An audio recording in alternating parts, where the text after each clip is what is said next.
Good morning and welcome back to Planet Althistory.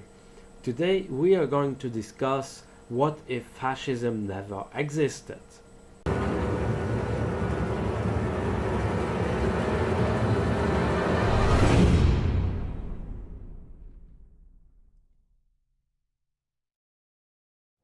Fascism has many definitions, and there are always some things to add to it and whatnot. But to sum it up, Mussolini was the founder of fascism. Fascism is a far right-wing and authoritarian ideology that believes in a one-party state with a strong man as their leader. In some ways, fascism can be reactionary, especially in their social policies, which explains their opposition to left-wing ideologies and liberalism as well. It differs from conservatism and traditional right-wing ideologies, as fascism is against the old order and wants to mobilize the masses. The economic ideas can differ among fascists, however autarky is the idea that unites them all, as it benefits the nation the most. Corporatism is also used to define a fascist economy, but it can be misunderstood, especially because we have a different idea of what corporatism is nowadays. Corporatism in a fascist economy can be defined as it means a nation organized as a human body with rule and each organ performing its individual function but working in harmony with the rule, to quote Oswald Mosley. How can we get the world without fascism? What if fascism never existed? The first point of divergence is that Italy gets more territories, and thus fascism can never really get a chance to pop up and evolve and get popular. As we all know, Italy switched sides at first. They had agreements with Germany, but later on declared war on Austria-Hungary, Germany and the Ottomans. Italy had specific war goals, such as the Austrian Italian-speaking areas and parts of today's Slovenia, Croatia, Dalmatia, let's say. So let's say Italy, they get more of Dalmatia as well as even more parts of German ex-colonies in Africa, and this would satisfy most people that they could now think that Italy was one of the bigger winners. Fascism will now not evolve, however nationalism and other far right-wing ideologies will still appear and still become popular, as there is a gap that needs to be filled. They will stay as nationalism and never really evolve from it further beyond. Sure, they can get some irredentist parts and change their economic policies, but in the short term not much might change of them. Without fascism you have no Mussolini who takes power in Italy and no National Socialism that somehow gets created by it. As we know, Hitler was very inspired by Mussolini and also many other fascist movements in Europe and the world. They were inspired by him. Without that, most of the fascist movements throughout the world, they will simply not exist because there's nobody that they can be inspired from.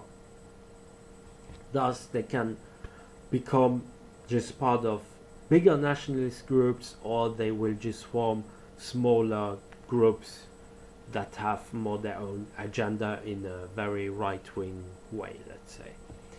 Politically, it will change a lot in Europe. Italy might still be integrated within the Allies and later on become part of these alternate allies. UK, France and Italy would thus continue their alliance. In Germany, it is very likely that during the 30s a nationalist and monarchist group could stabilize Germany, or the military might take power from Germany and make a coup. They would still try to get some former territories back and potentially even manage to get Austria and even the Sudetenland.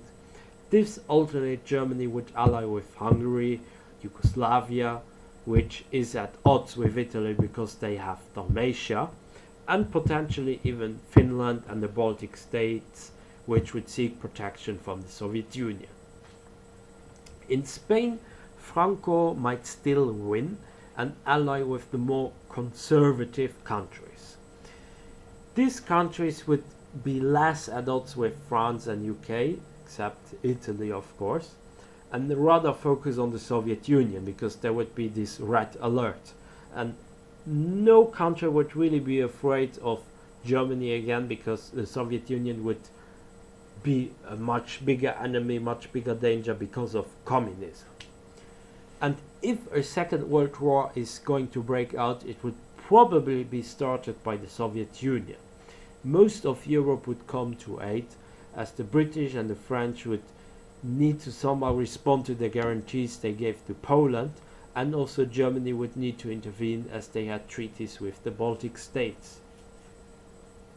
The only country that could somehow turn against the rest could be Yugoslavia, which, despite their ideologic differences, could see a big brother state in the Soviet Union, or maybe just as the golden opportunity to strike while the iron is hot and retake Italy by surprise, or well, retake Italian territories that they had as war goal by surprise. Another country that could intervene would be Bulgaria, taking out parts of Romania with the USSR and Yugoslavia, but also perhaps Hungary. Germany would thus be more at odds with the Balkan allies and become more or less an integral part of these alternate allies, fighting with them against the Soviet Union, Bulgaria, Hungary, Yugoslavia, and even Turkey. Turkey could team up with the rest to retake parts of Greece and take revenge on the allies, especially Italy. Turkey would become the Italy of the Soviet camp due to their inefficiency, and I mean, just read why they didn't enter World War II in OTL and you will very much understand my comment. Greece could fend off the armies with ease due to their territories and their geography. In the first phase, the Allies would plan to retake most of Poland and the Baltics and open another front through Finland. The next war goals would be to advance until Minsk, Kiev, and then cut off the Soviets from the Caucasus and take Leningrad and Moscow. With less radical policies than the Axis, Ukrainians could even join the Allies, and Russian anti-communists would join as well. At the end of this alternate World War II, the Italians would take more territories from the Balkans. Greece would perhaps be able to become bigger, same as Romania. Poland would be close to form something that Piłsudski would really love to see, whereas Ukraine would become independent but smaller than OTL's Ukraine. And Russia could be similar to Franco-Spain in terms of ideology, but instead of Catholicism you would have a strong Orthodox backbone, or it could become again a monarchy, but I think after so many years it is more likely that it would become something akin to Franco-Spain. Later on the Cold War would be different because there would be a fight, or let's say more rivalry between the monarchist conservative countries versus the liberal democracies. So later on, countries as Germany could then have good relations with this defeated Russia, and maybe also parts of Poland could become more conservative monarchists, and countries like France, UK, and other countries that become more liberal, they would be seen as their enemies. Auschwitz will never be a thing, thus there won't necessarily be an Israel, but the Middle East will still be a mess between the different factions of Islam. No Maoist China will be there, and Japan would be able to hold more of its possessions, if they would not declare war on the US. If they did, the Pacific War would just be known as that, as the Pacific War. And it would not somehow mix with this alternate World War II. The Pacific War would put an end to American isolationism in that way. Later on, the US would find natural allies within the UK and its former dominions, and even France. But it is very likely that in case the US would see some differences with their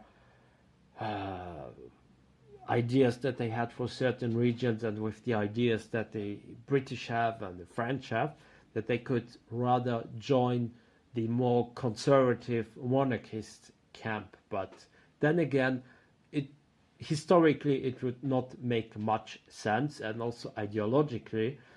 But then again, there are countries that even with different ideologies could somehow form an alliance.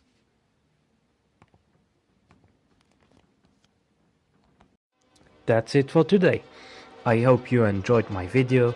Be sure to like and subscribe, leave a comment, support me also on Patreon, and join my forum, forum.planetalthistory.ga. Until next time on Planet Alt History.